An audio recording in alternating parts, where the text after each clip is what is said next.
Assalamualaikum warahmatullahi wabarakatuh. Waalaikumsalam warahmatullahi wabarakatuh. Silakan berdoa. Doa mulai. A'udzu billahi minasyaitonir rajim. Bismillahirrahmanirrahim.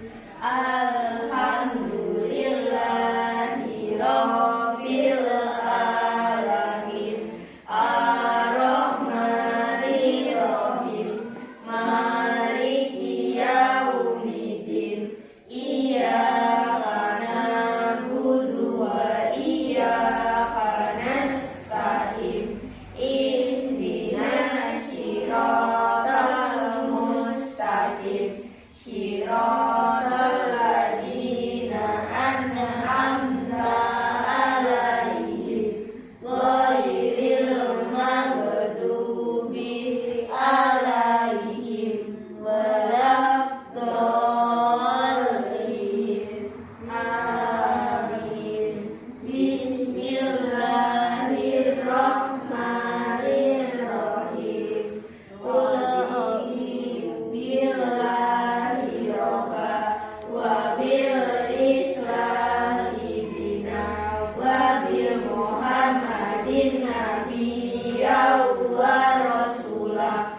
Rabbi zidni ilma warzuqni fahma. Amin. Bismillahirrahmanirrahim. Qul a'udzu birabbin nas, malikin nas, ilahin nas, min syarril waswasil khannas, alladzi yuwaswisu fi sudurin nas, minal jinnati wan nas. Bismillahirrahmanirrahim. Qul a'udzu birabbil falaq, min syarri ma khalaq, wa min syarri ghasiqin idza waqab, wa min syarri nafasati fil 'uqad, wa min syarri hasidin idza hasad. Bismillahirrahmanirrahim. Qul huwallahu ahad, Allahu shamad, lam yalid wa lam yulad wa lam yakul lahu kufuwan ahad. Bismillahirrahmanirrahim. Tabbat yada abi lahabin wa tab, ma aghna anhu maluhu wa ma kasab, sayasla naran dzatal lahab, wa imra'atuhu hamalatal hatab, fi jidha hablum min masad. Bismillahirrahmanirrahim. Idza jaa nasrullahi wal fath, wa ra'aitan nasa yadkhuluna fi dinillahi afwaja, fasabbih bihamdi rabbika wastaghfir, innahu kana tawwaba. Bismillahirrahmanirrahim. Qul ya ayyuhal kafirun, la a'budu ma ta'budun, wa la antum 'abiduna ma a'bud,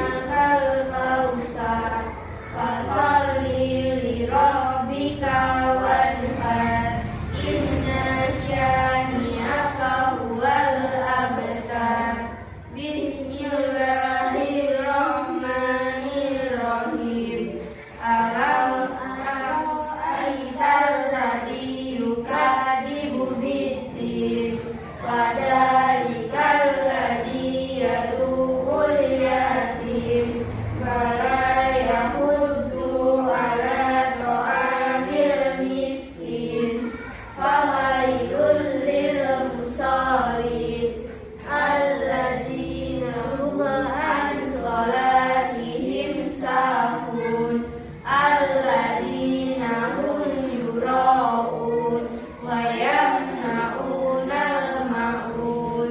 Bismillahirrahmanirrahim.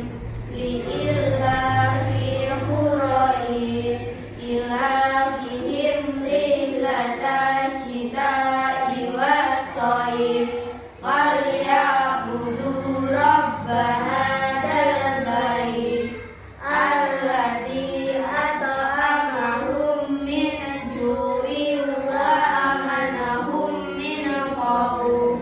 Bismillahirrahmanirrahim. Alam tara kaifa fa'ala rabbuka bi ashabil fil alam yaj'al kaidahum fi tadlil wa arsala alaihim tayran ababil tarmihim bi hijarati min sijil faja'alahum ka'asfin ma'kul. Bismillahirrahmanirrahim.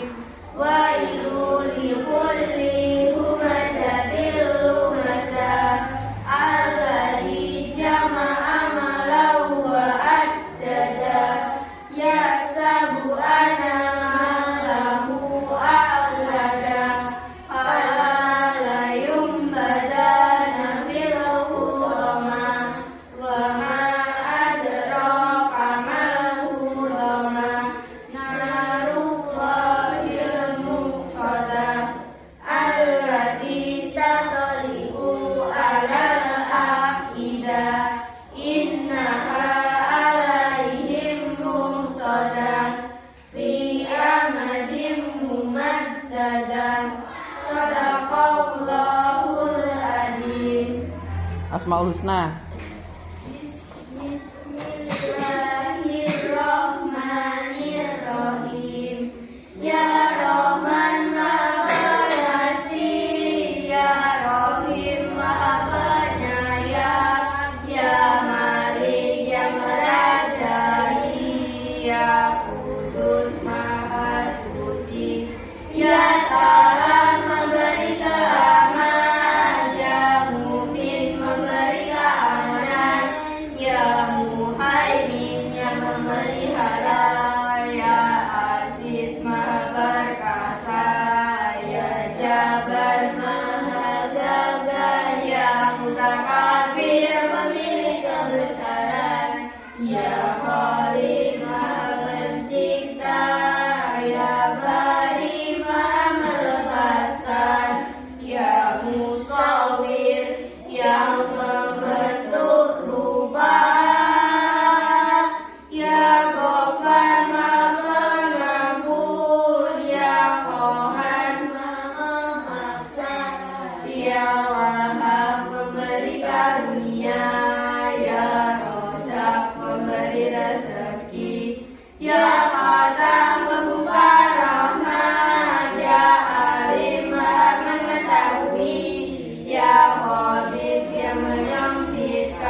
Zahir Maha Besar, Ya Hafiz yang memelihara, Ya Muhit memberi kecukupan, Ya Hasib membuat perlindungan, Ya Jalil Maha Luhur, Ya Karim Maha Mulia, Ya Rohim Maha Mengawasi, Ya Mujib Maha Mengampuni, Ya Wasi Maha Luas, Ya Hakim Maha Bijaksana, Ya Wadud Maha Mengasihi, Ya Majid Maha Mulia, Ya Faiz Maha Membangkitkan, Ya Syahid Maha menyaksikan, Ya Ahad Maha benar,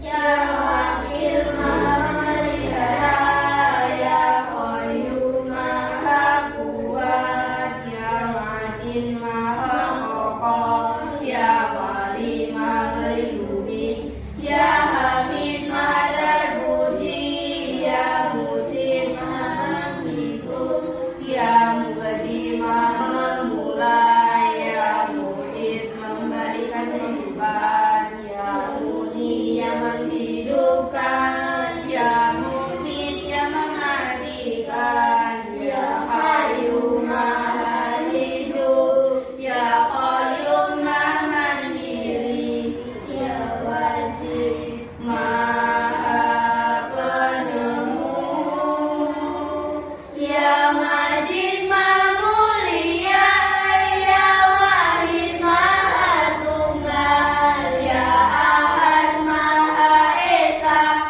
Ya Somad Maha dibutuhkan, Ya Qadir Maha menentukan, Ya Muqtadir Maha berkuasa, Ya Muqaddim yang mendahulukan, Ya Muakhir yang mengakhirkan, Ya Awal Maha awal, Ya Akhir Maha akhir, Ya Zahir Maha nyata, Ya Batin Maha ghaib, Ya Wali Maha memerintah, Ya Muta'ali Maha tinggi, Ya Bari Maha dermawan, Ya Tawwab Maha penerima tobat, Ya Mutakin pemberi balasan, Ya Afu Maha pemaaf, Ya Rauf Maha pengasuh, Malikul Mulk penguasa kerajaan,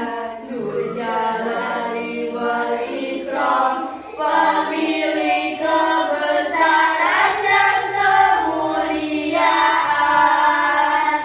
Ya Musin pemberi keadilan, Ya Jami yang mengumpulkan, Ya Ghani Maha kaya, Ya Mughni pemberi kekayaan, Ya Mani Maha mencegah, Ya Rohan penimpa kemudaratan, Ya Nafi pemberi manfaat, Ya Nur Maha penerang, Ya Hadi Maha pemberi petunjuk, Ya Bari jalan, Ya Bani Maha kekal, Ya Waris Maha pewaris, Ya Rasim Maha pandai, Ya Sabur Maha sabar. Ini Rio kemana? Kok tidak masuk? Sakit gigi, Bu. Sakit gigi. Sudah ada suratnya? Sudah. Hari ini kita membuat keyakinan kelas yang sebelumnya kalian sudah melihat peraturan atau tata tertib kelas itu. Kalian bisa menuliskan apa yang kalian mau terjadi di kelas ini. Contoh, misalnya kalau biasanya kalian membuat peraturan kelas itu dilarang membuang sampah sembarangan. Sekarang kalian membuatnya menjadi membuang sampah pada tempatnya. Jadi tidak ada kata dilarang, tidak ada kata tidak boleh. Ada pertanyaan? Silakan dituliskan di kertasnya masing-masing. Silakan dituliskan di kertasnya masing-masing. Saya beri waktu berapa menit? Satu orang satu keinginan ya. Satu orang satu keinginan yang bisa kita yakini di kelas ini dan bisa kita laksanakan di kelas ini. Silakan berpikir, satu orang satu keyakinan.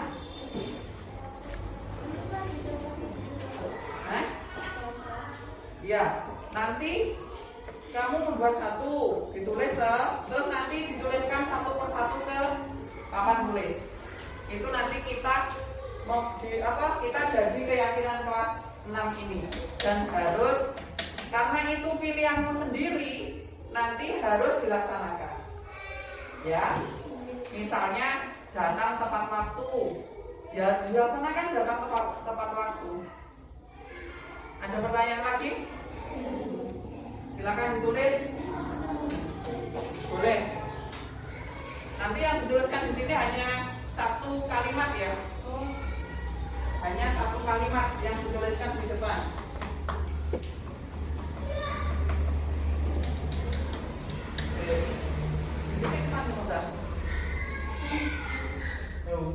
Yang di dalamnya itu. Di dalam mana? Ini. Ya.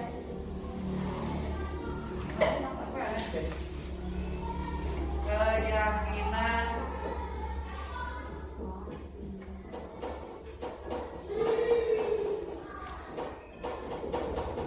kelas 6.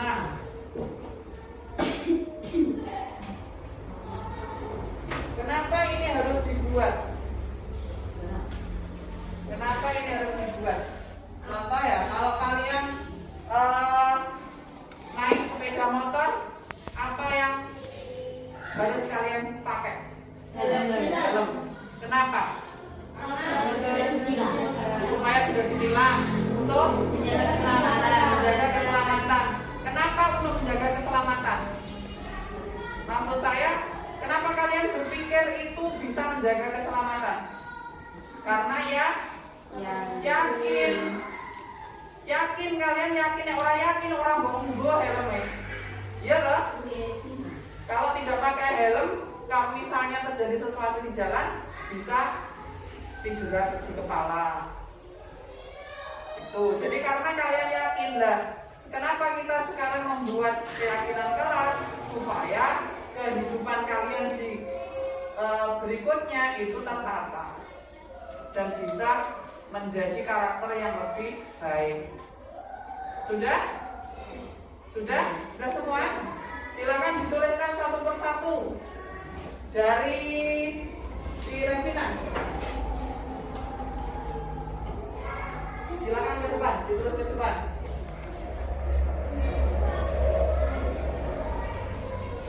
Iya, tulis di sini nomor 1 gitu. Nah.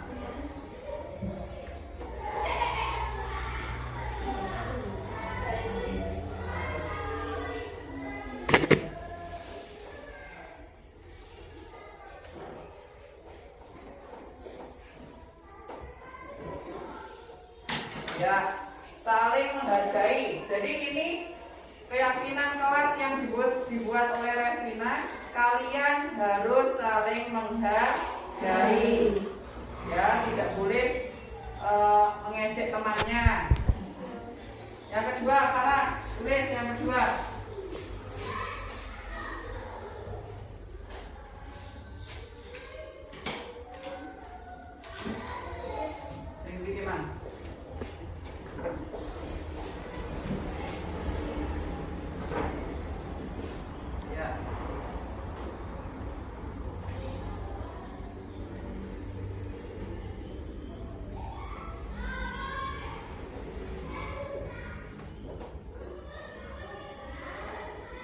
Selalu tolong menolong. Ini misalnya ada temannya yang tidak bawa pulpen, bisa meminjami. Itu tolong menolong dalam hal seperti itu contohnya. Yang ketiga, please.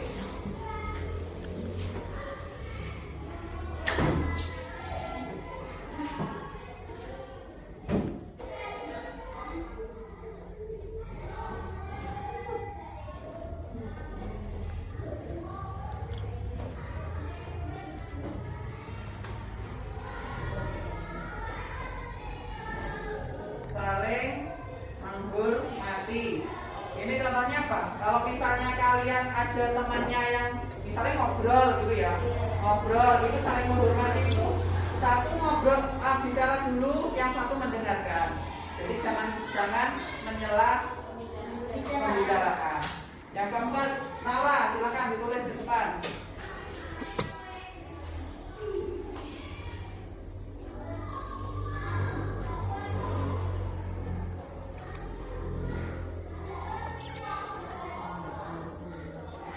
Tepat waktu,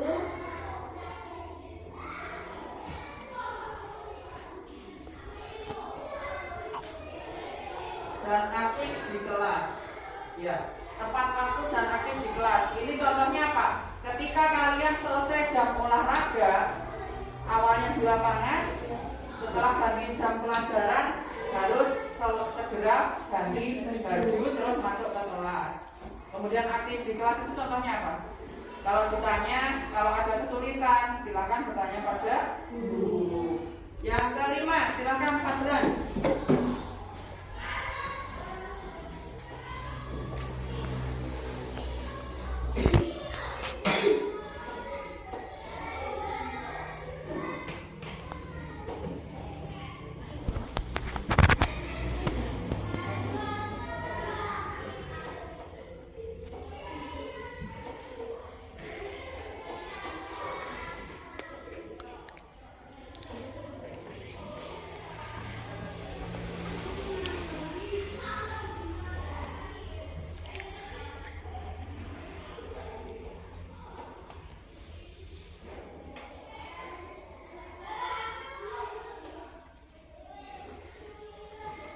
Bekerja sama membersihkan kelas. Jadi ini sudah dibentuk piket kelas ya. Tidak boleh ada yang tidak piket. Jadi harus membersihkan kelas sesuai dengan jadwalnya. Yang keenam, Lina.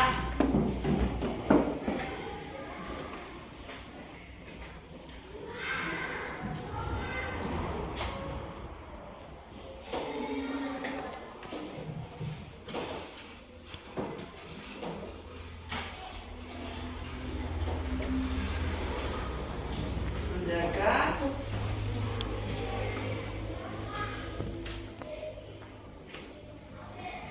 dan meletakkan barang sesuai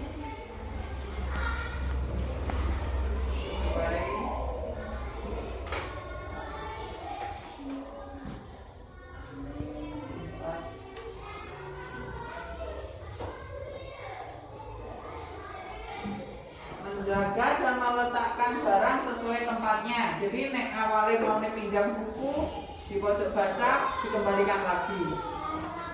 Kemudian yang terakhir, Ilham.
Yang terakhir adalah mengerjakan tugas tepat waktu.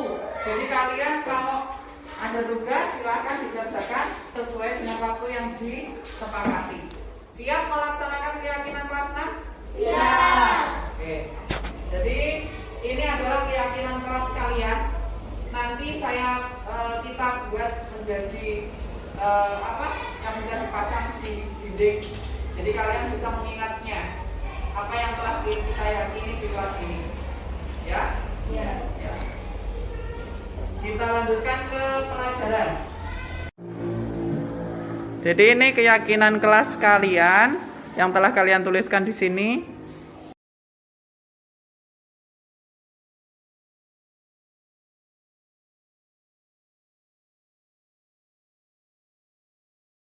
Assalamualaikum warahmatullahi wabarakatuh.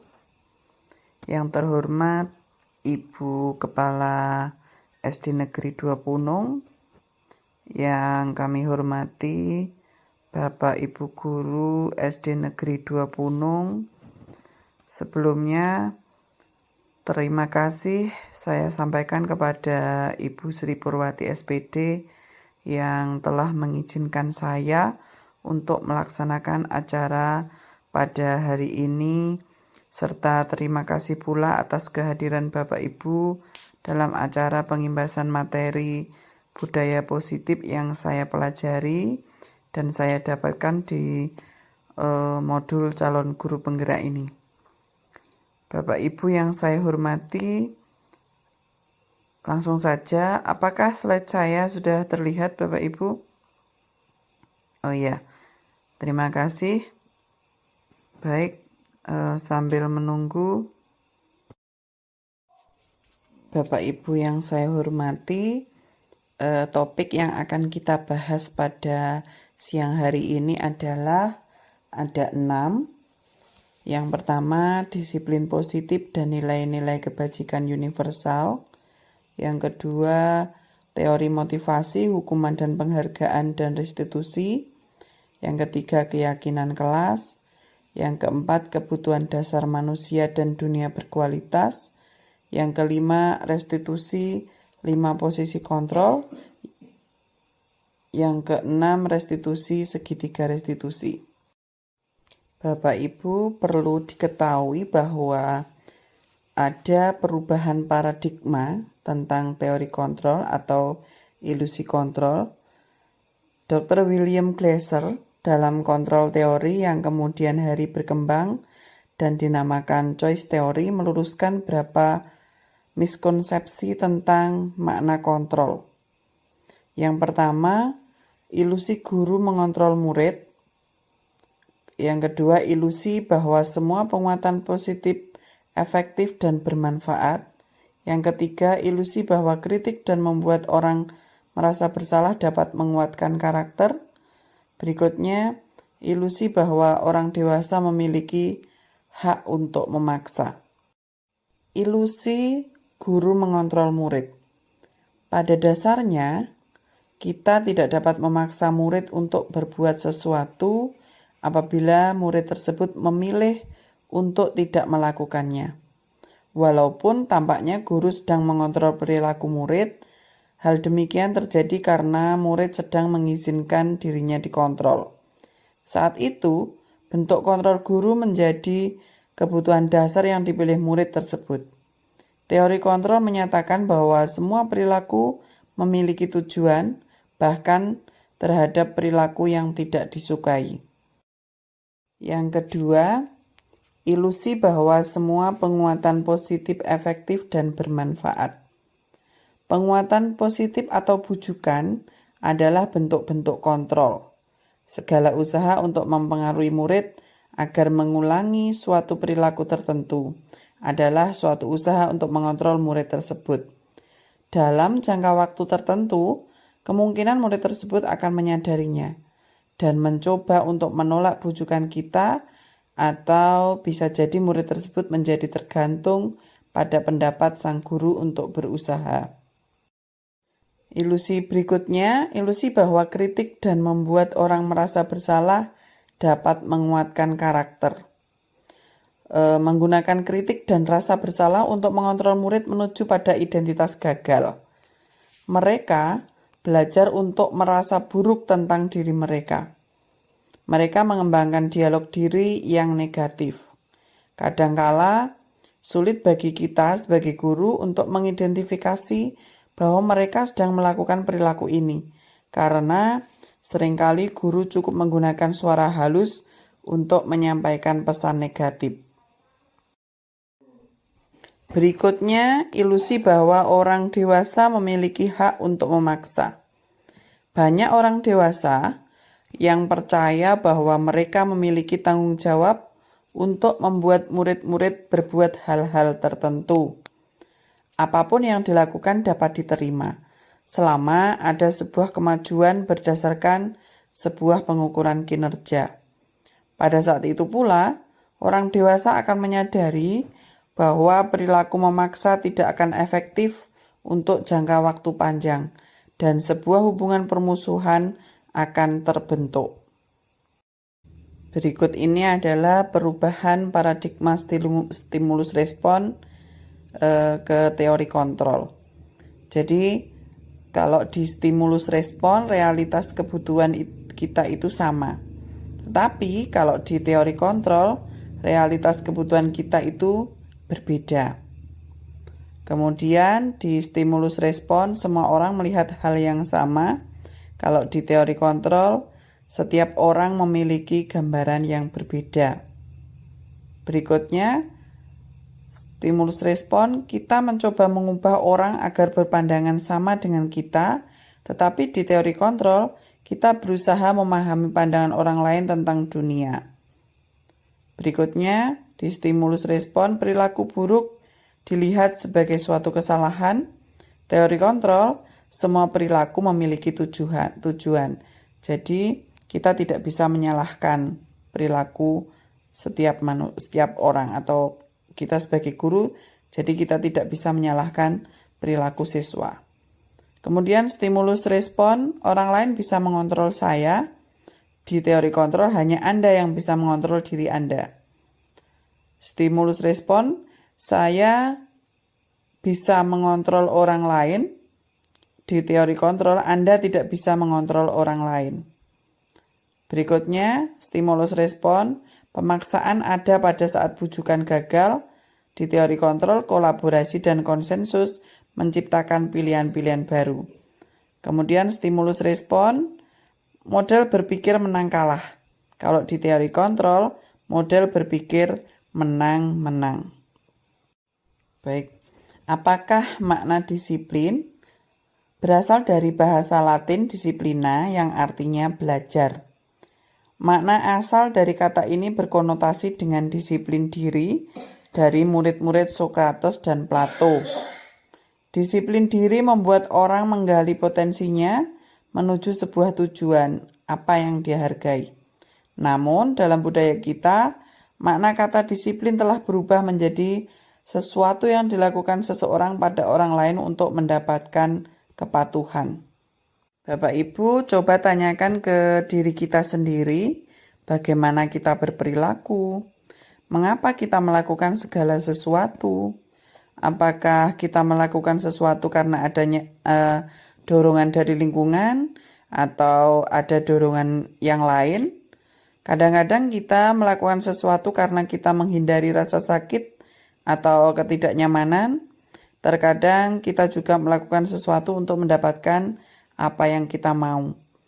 Pernahkah Bapak Ibu melakukan sesuatu untuk mendapatkan senyuman atau pujian dari orang lain? Untuk mendapatkan hadiah mungkin, atau untuk mendapatkan uang?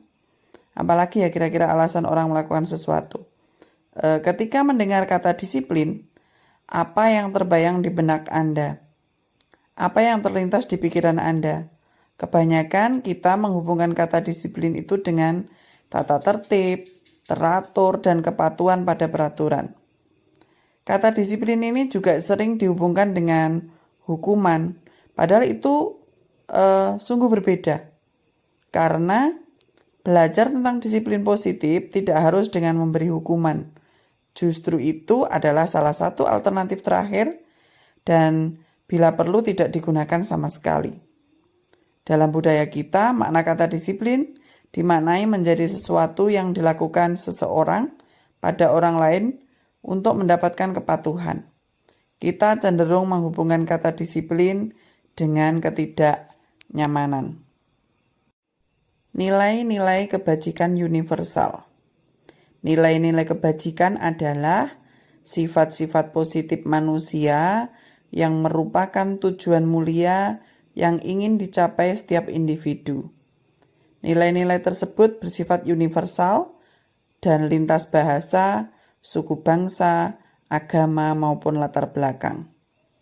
Nilai-nilai kebajikan yang ingin dicapai oleh setiap anak Indonesia adalah profil pelajar Pancasila yang terdiri dari 6 elemen atau 6 dimensi, yaitu beriman bertakwa kepada Tuhan Yang Maha Esa dan berakhlak mulia, kemudian mandiri, kemudian bernalar kritis, kemudian berkebinekaan global, bergotong royong, dan kreatif.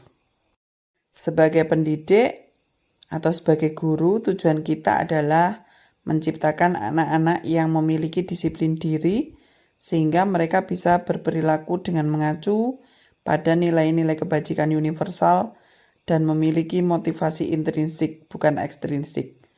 Dan belajar tentang disiplin positif tidak harus dengan memberi hukuman. Justru itu adalah salah satu alternatif terakhir dan bila perlu tidak digunakan sama sekali. Berikutnya adalah teori motivasi perilaku manusia. Jadi teori motivasi ini ada 3. Yang pertama untuk menghindari ketidaknyamanan atau hukuman. Yang kedua untuk mendapatkan imbalan dari orang lain atau institusi. Yang ketiga untuk menghargai diri sendiri. Pernahkah Bapak Ibu melakukan sesuatu untuk mendapatkan senyuman dari orang lain? Untuk mendapatkan hadiah? Atau untuk mendapatkan uang? Apalagi ya kira-kira untuk alasan orang melakukan sesuatu? Jadi Diana Goosen itu menyatakan ada 3 motivasi perilaku manusia yang saya sampaikan tadi. Untuk yang pertama ini adalah tingkat terendah dari motivasi perilaku manusia. Biasanya orang yang motivasi perilakunya untuk menghindari hukuman atau ketidaknyamanan akan bertanya, apa yang akan terjadi apabila saya tidak melakukannya? Sebenarnya mereka sedang menghindari permasalahan yang mungkin muncul dan berpengaruh pada mereka secara fisik, psikologis, maupun tidak terpenuhinya kebutuhan mereka bila mereka tidak melakukan hal tersebut. Motivasi ini bersifat eksternal. Kemudian yang kedua, motivasi yang kedua ini satu tingkat di atas motivasi yang pertama. Di motivasi ini orang berperilaku untuk mendapatkan imbalan atau penghargaan dari orang lain. Orang dengan motivasi ini akan bertanya, apa yang akan saya dapatkan apabila saya melakukannya? Mereka melakukan sebuah tindakan untuk mendapatkan pujian dari orang lain yang menurut mereka penting dan mereka letakkan dalam dunia berkualitas mereka. Mereka juga melakukan sesuatu untuk mendapatkan hadiah, pengakuan atau imbalan. Motivasi ini juga bersifat eksternal, jadi belum dari dalam diri mereka. Kemudian motivasi yang ketiga. Jadi orang yang berada di motivasi ini akan bertanya, akan menjadi orang yang seperti apa apabila saya melakukannya.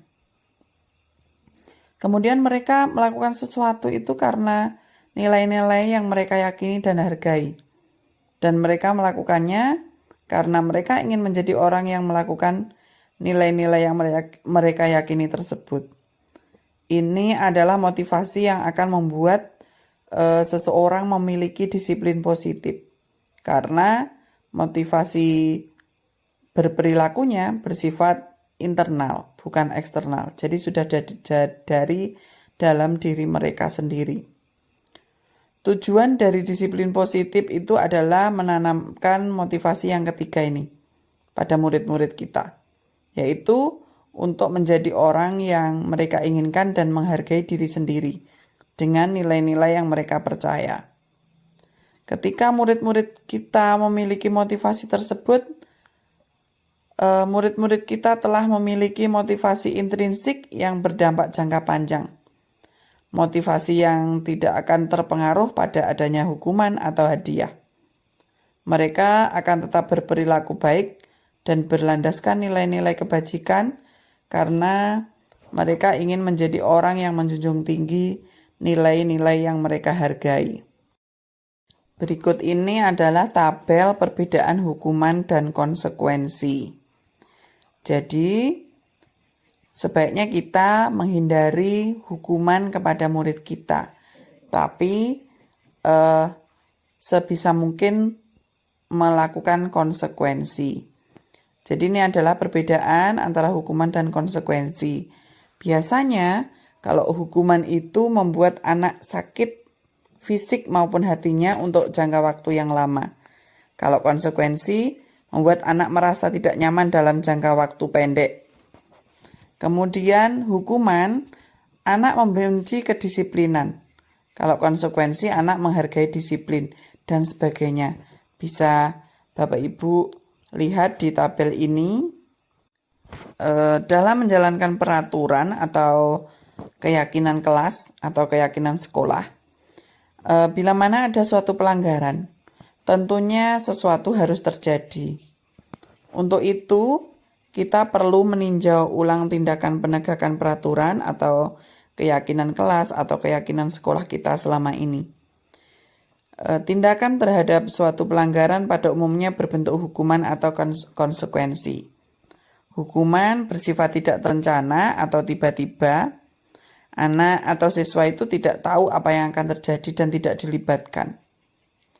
Hukuman bersifat satu arah dari pihak guru yang memberikan, dan murid hanya menerima suatu hukuman tanpa melalui suatu kesepakatan atau pengarahan dari pihak guru, baik sebelum atau sesudahnya. Hukuman yang diberikan bisa berupa fisik ataupun psikis. Murid disakiti oleh suatu perbuatan atau kata-kata. Tapi kalau konsekuensi, ini sudah terencana atau sudah disepakati. Sudah dibahas dan disetujui oleh murid dan guru. Umumnya bentuk-bentuk konsekuensi dibuat oleh pihak guru atau sekolah. Dan murid sudah mengetahui sebelumnya konsekuensi yang akan diterima bila ada pelanggaran. Pada konsekuensi ini, murid tetap dibuat tidak nyaman untuk jangka waktu pendek. Konsekuensi biasanya diberikan berdasarkan suatu data yang umumnya dapat diukur.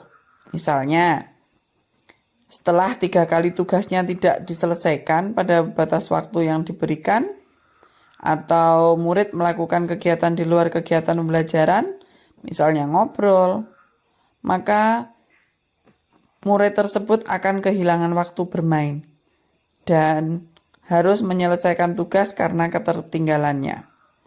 Peraturan dan konsekuensi yang mengikuti ini sudah diketahui sebelumnya oleh murid. Sikap guru senantiasa memonitor murid.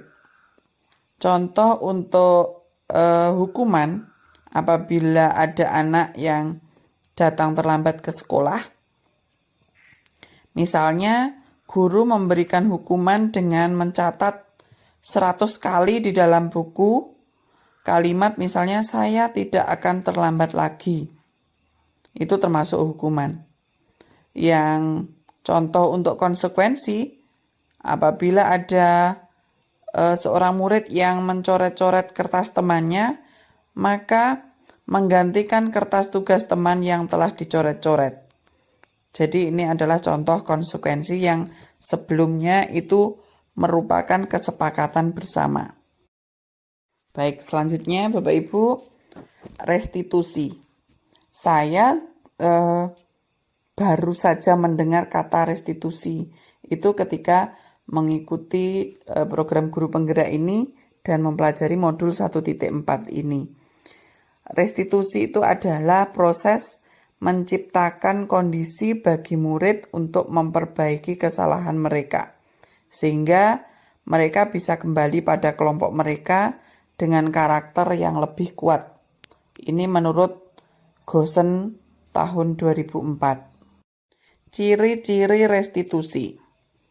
Yang pertama, restitusi bukan untuk menebus kesalahan, namun untuk belajar dari kesalahan. Berikutnya, restitusi memperbaiki hubungan. Kemudian, restitusi adalah tawaran, bukan paksaan. Kemudian restitusi menuntun untuk melihat ke dalam diri. Berikutnya, restitusi mencari kebutuhan dasar yang mendasari tindakan. Kemudian, restitusi diri adalah cara yang paling baik. Berikutnya, restitusi fokus pada karakter bukan tindakan. Kemudian, restitusi menguatkan, restitusi fokus pada solusi, dan ciri yang terakhir, restitusi mengembalikan murid yang berbuat salah pada kelompoknya. Keyakinan kelas.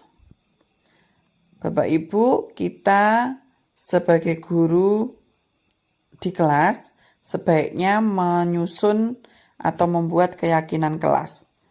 Dan mengapa ini penting? Jadi mengapa tidak peraturan saja? Mengapa harus keyakinan kelas?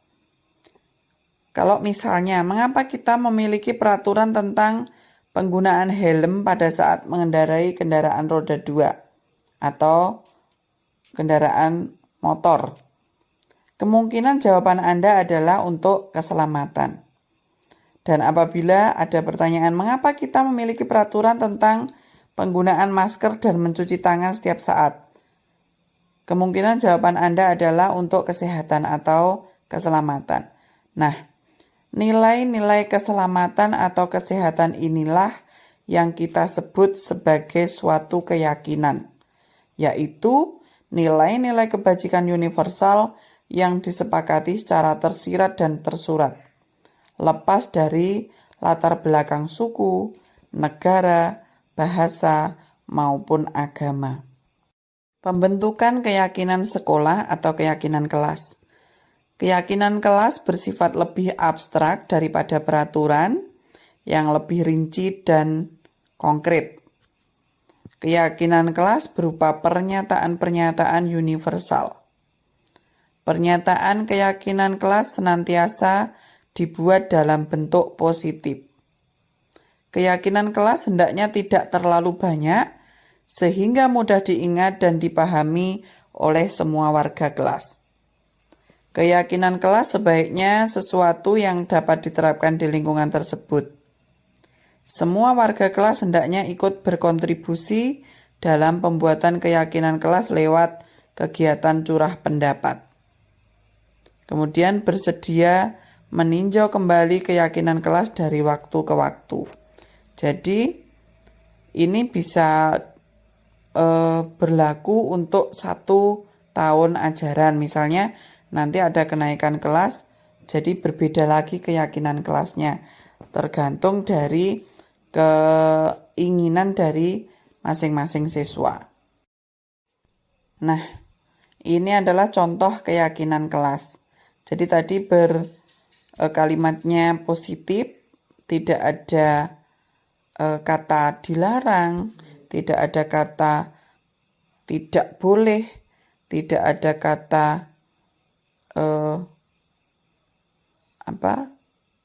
tidak diperkenankan dan sebagainya. Jadi ini contohnya, selalu bersikap positif, senantiasa menjadi diri terbaik, percaya dan menghormati orang lain serta barang miliknya, berkomitmen terhadap suatu tugas, senantiasa membantu. Ini adalah contoh-contoh keyakinan kelas. Jadi kalau misalnya di nomor 3 ini, keyakinan kelas yang nomor 3, percaya dan menghormati orang lain serta barang miliknya. Biasanya di peraturannya itu dilarang mengganggu orang lain atau dilarang mengganggu sesama teman. Itu peraturan kelasnya. Dibuat menjadi keyakinan kelas, menjadi percaya dan menghormati orang lain serta barang miliknya. Begitu. Ini ada contoh kasus. Saya bacakan kasusnya. Ibu Ambar, guru wali kelas 2A di SD Pelita Hati, sedang bingung menghadapi ulah salah satu murid di kelasnya, Doni. Beberapa anak di kelas 2A telah datang padanya dan mengeluhkan Doni yang seringkali meminta bekal makan siang mereka dengan paksa.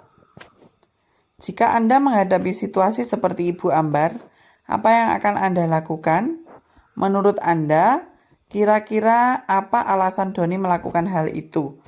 Ini akan kita pelajari setelah slide ini. Berikutnya adalah kebutuhan dasar manusia dan dunia berkualitas. Kebutuhan dasar manusia itu ada 5. Yang pertama, kebutuhan bertahan hidup. Yang kedua, kasih sayang dan rasa diterima atau kebutuhan untuk diterima. Yang ketiga, penguasaan atau kebutuhan pengakuan atas kemampuan. Yang keempat, kebebasan atau kebutuhan akan pilihan.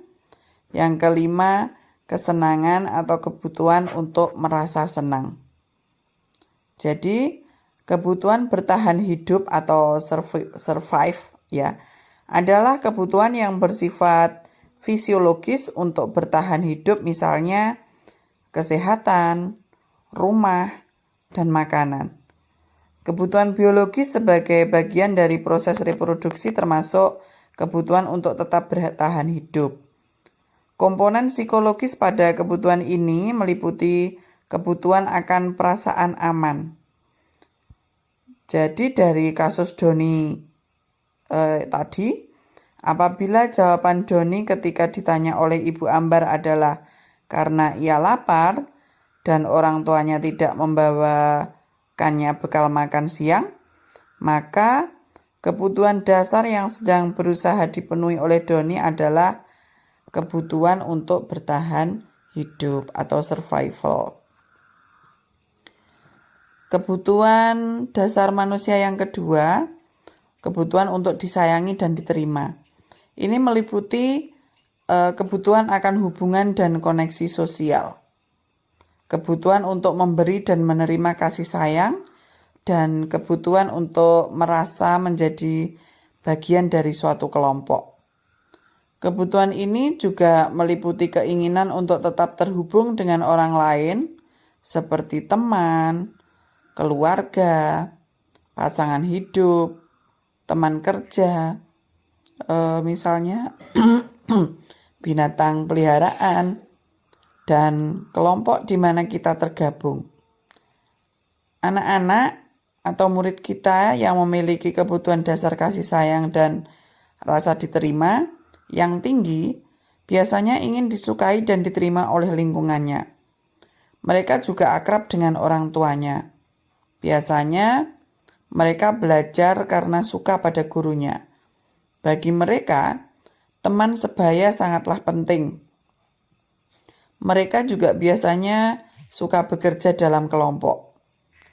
Dalam kasus tadi, apabila Doni menjawab bahwa alasannya itu mengambil bekal temannya itu karena dia merasa senang, temannya jadi memperhatikan dia, ketika temannya melaporkan tindakannya itu pada gurunya, dan gurunya memberitahu orang tuanya misalnya, sehingga orang tuanya jadi memperhatikan dia, maka kebutuhan dasar yang sedang dipenuhi Doni itu adalah kebutuhan dasar akan kasih sayang dan rasa diterima.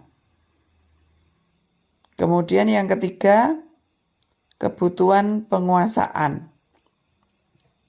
Kebutuhan ini berhubungan dengan kekuatan untuk mencapai sesuatu, menjadi kompeten, menjadi terampil, diakui atas prestasi dan keterampilannya, didengarkan, dan memiliki rasa harga diri. Kebutuhan ini meliputi keinginan untuk dianggap berharga, bisa membuat perbedaan, bisa membuat pencapaian, kompeten, diakui, dihormati. Anak-anak yang memiliki kebutuhan dasar akan penguasaan yang tinggi biasanya selalu ingin menjadi pemimpin. Mereka juga suka mengamati sebelum mencoba hal baru dan merasa kecewa apabila melakukan kesalahan. Mereka juga biasanya rapi dan sistematik dan selalu ingin mencapai yang terbaik. Dalam kasusnya si Doni tadi, apabila jawaban Doni itu dia merasa hebat karena temannya jadi takut, dengannya dan menuruti keinginannya, maka si Doni ini sedang berusaha memenuhi kebutuhan dasarnya akan kekuasaan. Berikutnya adalah kebutuhan untuk kebebasan. Kebutuhan ini akan kemandirian, otonomi, memiliki pilihan dan mampu mengendalikan arah hidup seseorang. Anak-anak dengan kebutuhan kebebasan yang tinggi menginginkan pilihan, mereka perlu banyak bergerak, suka mencoba-coba, tidak terlalu terpengaruh orang lain, dan senang mencoba hal baru dan menarik. Bila jawaban Doni dalam kasus tersebut bahwa dia merasa bosan dengan bekal makanan yang dibawakan ibunya dari rumah, mungkin karena ibunya selalu membawakan bekal yang sama. Oleh karena itu dia ingin mencoba makanan teman-temannya yang beraneka ragam. Maka Doni sedang berusaha memenuhi kebutuhannya akan kebebasan. Dan yang kebutuhan dasar manusia yang terakhir adalah kebutuhan akan kesenangan. Ini adalah untuk mencari kesenangan, bermain, dan tertawa. Bayangkan hidup tanpa kenikmatan apapun betapa menyedihkan. Gleiser menghubungkan kebutuhan akan kesenangan dengan belajar. Semua hewan dengan tingkat intelijensi tinggi, misalnya anjing, lumba-lumba, bermain. Saat mereka bermain, mereka mempelajari keterampilan hidup yang penting. Manusia tidak berbeda. Anak-anak dengan kebutuhan dasar kesenangan yang tinggi biasanya ingin menikmati apa yang dilakukan. Mereka juga bisa berkonsentrasi tinggi saat mengerjakan hal yang disenangi. Mereka suka permainan dan suka mengoleksi barang, suka bergurau, suka melucu dan juga menggemaskan. Bahkan saat mereka bertingkah laku buruk, mereka masih terlihat lucu. Jadi dalam kasus si Doni tadi, apabila Doni menjawab bahwa ia melakukannya karena iseng saja, dan ia menikmati ekspresi wajah teman-temannya yang kesal karena diambil makanannya dan menurut dia ekspresi teman-temannya itu lucu, maka si Doni ini sebenarnya berusaha memenuhi kebutuhannya akan kesenangan. Dunia berkualitas. Dunia berkualitas Anda adalah tempat khusus dalam pikiran Anda. Tempat Anda menyimpan gambaran representasi dari semua yang Anda inginkan. Bisa berisi orang-orang, hal-hal, dan apa saja yang terbaik dalam hidup Anda, dan membuat Anda merasa bahagia dan terpenuhi kebutuhan dasar Anda. Dr. William Gleiser menyebutnya seperti semacam album foto, sehingga isinya tidak akan terlalu banyak, hanya akan terdiri dari beberapa hal saja yang sangat signifikan dan benar-benar terbaik dalam hidup Anda yang membuat hidup Anda menjadi lebih bermakna.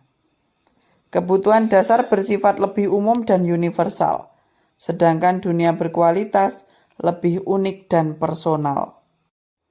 Berikutnya adalah 5 posisi kontrol. Jadi, ada 5 posisi kontrol. Program disiplin positif yang berpusat pada murid yang dikembangkan oleh Diane Gossen dengan pendekatan restitusi yang disebut dengan 5 posisi kontrol. Yang pertama adalah posisi penghukum. Seorang penghukum bisa menggunakan hukuman fisik maupun verbal. Guru-guru yang menerapkan posisi penghukum akan berkata, "Patuhi aturan saya," atau "Awas, kamu selalu saja salah." Selalu, pasti selalu yang terakhir selesai.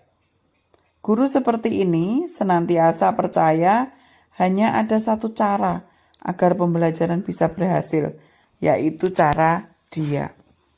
Orang-orang yang menjalankan posisi penghukum senantiasa mengatakan bahwa sekolah memerlukan sistem atau alat yang dapat lebih menekan murid-murid lebih dalam lagi. Posisi kontrol yang kedua adalah pembuat merasa bersalah. Pada posisi ini biasanya kita sebagai guru akan bersuara lebih lembut. Pembuat rasa bersalah akan menggunakan keheningan yang membuat orang lain merasa tidak nyaman, bersalah, atau rendah diri. Kata-kata yang keluar dengan lembut akan seperti, "Ibu sangat kecewa sekali dengan kamu. Berapa kali Bapak harus memberitahu kamu ya? Gimana coba kalau orang tua kamu tahu kamu berbuat begini?" Di posisi ini, murid akan memiliki penilaian diri yang buruk tentang diri mereka. Murid merasa tidak berharga dan telah mengecewakan orang-orang yang disayanginya. Posisi yang ketiga adalah posisi teman. Posisi kontrol ini, guru pada posisi ini tidak akan menyakiti murid, tetapi akan tetap berupaya mengontrol murid melalui persuasi. Contoh kalimatnya, "Ayo bantulah demi Bapak ya. Ayo, ingat tidak bantuan Bapak selama ini? Ya sudah, kali ini tidak apa-apa, nanti Ibu bereskan." Posisi teman pada guru bisa negatif ataupun positif. Positif di sini berupa hubungan baik yang terjalin antara guru dan murid. Guru di posisi teman menggunakan hubungan baik dan humor untuk mempengaruhi seseorang. Negatifnya dari posisi teman ini adalah bila suatu saat guru tersebut tidak membantu, maka murid akan kecewa dan berkata, "Saya pikir Bapak Ibu teman saya." Murid merasa dikecewakan dan tidak mau lagi berusaha. Hal lain yang mungkin timbul adalah murid hanya akan bertindak untuk guru tertentu dan tidak untuk guru lainnya. Murid akan tergantung pada guru tersebut. Posisi kontrol yang keempat adalah pemantau. Memantau berarti mengawasi. Pada saat kita mengawasi, kita bertanggung jawab atas perilaku orang-orang yang kita awasi. Contoh kalimatnya adalah, "Peraturannya apa? Apa yang telah kamu lakukan? Sanksi atau konsekuensinya apa?" Jadi di posisi pemantau, berdasarkan pada peraturan-peraturan dan konsekuensi. Dengan menggunakan sanksi atau konsekuensi, kita dapat memisahkan hubungan pribadi kita dengan murid. Sebagai seseorang yang menjalankan posisi pemantau, seorang pemantau sangat mengandalkan perhitungan, catatan, data yang dapat digunakan sebagai bukti atas perilaku seseorang. Posisi ini akan menggunakan stiker, slip catatan, daftar cek.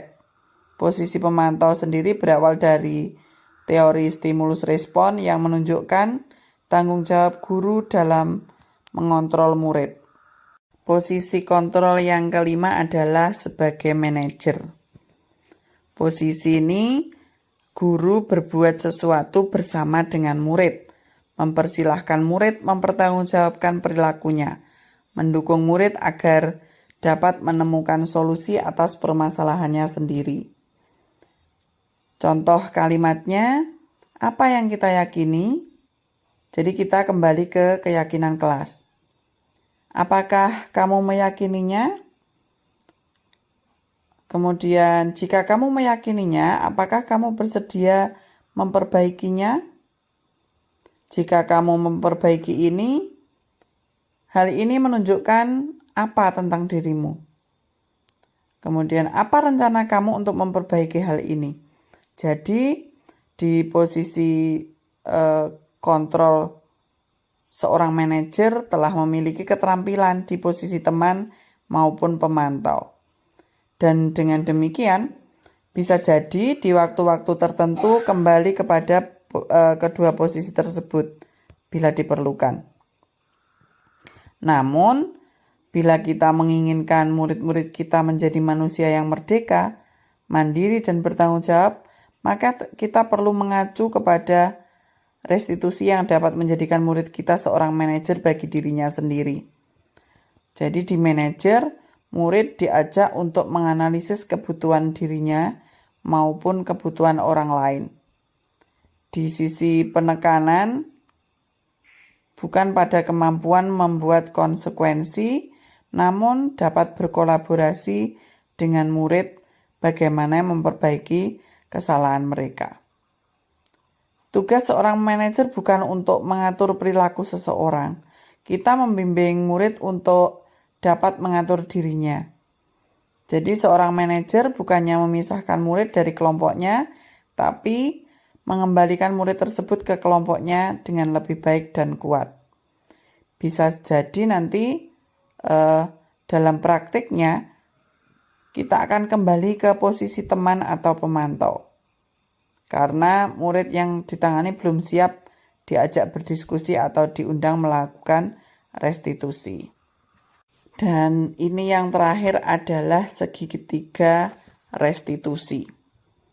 Jadi ada 3 tahapan untuk melakukan segitiga restitusi. Yang pertama, menstabilkan identitas. Jadi, Diana Goosen telah merancang sebuah tahapan untuk memudahkan para guru dan orang tua dalam melakukan proses untuk menyiapkan anaknya untuk melakukan restitusi bernama segitiga restitusi. Contoh kalimat yang dilontarkan guru ketika menstabilkan identitas, yaitu berbuat salah itu tidak apa-apa. Tidak ada manusia yang sempurna. Saya juga pernah melakukan kesalahan seperti itu. Kita bisa menyelesaikan ini. Bapak Ibu tidak tertarik mencari siapa yang salah, tapi Bapak Ibu ingin mencari solusi dari permasalahan ini. Kamu berhak merasa begitu. Apakah kamu sedang menjadi teman yang baik buat dirimu sendiri? Jadi kalau kita mengatakan kalimat-kalimat tersebut akan sangat sulit, bahkan mungkin tidak mungkin buat anak untuk membangkang. Para guru yang bertugas mengawasi anak-anak saat mereka bermain di halaman sekolah menyatakan bahwa bila mereka mengatakan kalimat tersebut yang mungkin hanya butuh waktu 30 detik bisa mengubah situasi yang sulit menjadi kooperatif. Ketika seseorang merasa sedih dan emosional, mereka tidak bisa mengakses bagian otak yang berfungsi untuk berpikir rasional. Saat itulah ketika kita harus menstabilkan identitas anak. Sebelum terjadi hal-hal lain yang bisa memperburuk keadaan, kita sebaiknya membantu anak untuk tenang dan kembali ke suasana hati di mana proses belajar dan penyelesaian masalah bisa dilakukan. Tentu akan sulit melakukan restitusi apabila anak yang berbuat salah terus berfokus pada kesalahannya. Rasa bersalah membutuhkan energi yang sama dengan energi yang dibutuhkan untuk mencari penyelesaian masalah. Ketika kita merasa bersalah, kita mengalami identitas kegagalan. Dalam kondisi ini, orang akan cenderung untuk menyalahkan orang lain atau mempertahankan diri daripada mencari solusi. Perasaan bersalah membuat kita terperangkap pada masa lalu di mana kita sudah tidak bisa berbuat apa-apa lagi. Langkah segitiga restitusi yang kedua adalah validasi tindakan yang salah.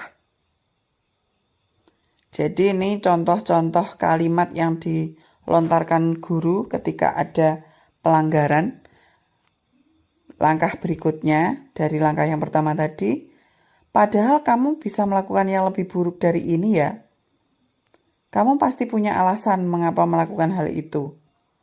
Kamu patut bangga pada dirimu sendiri karena kamu telah melindungi sesuatu yang penting buatmu.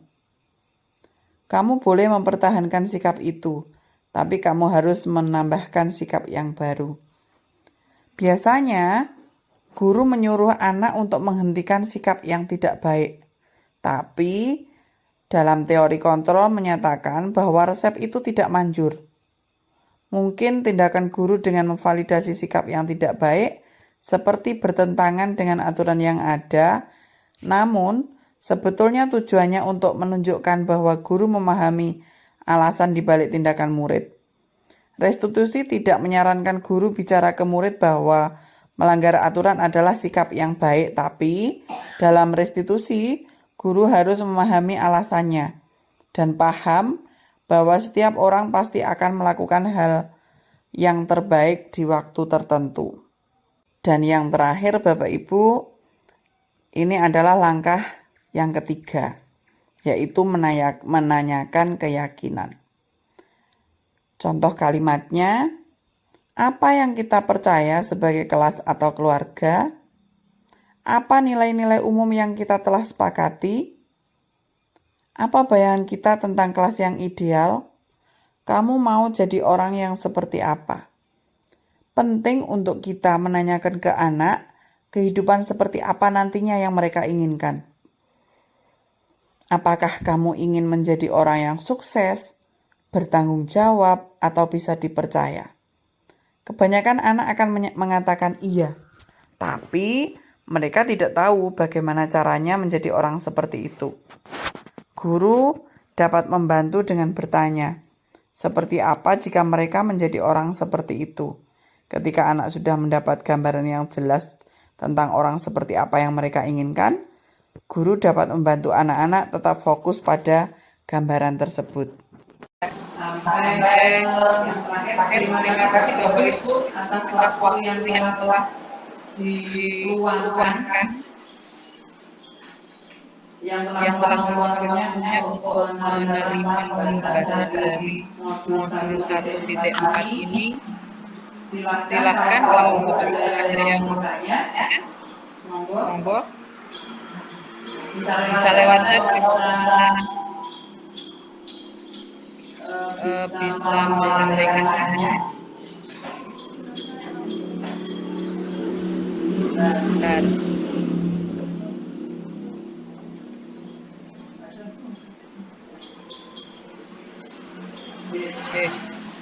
Dia monggo dia.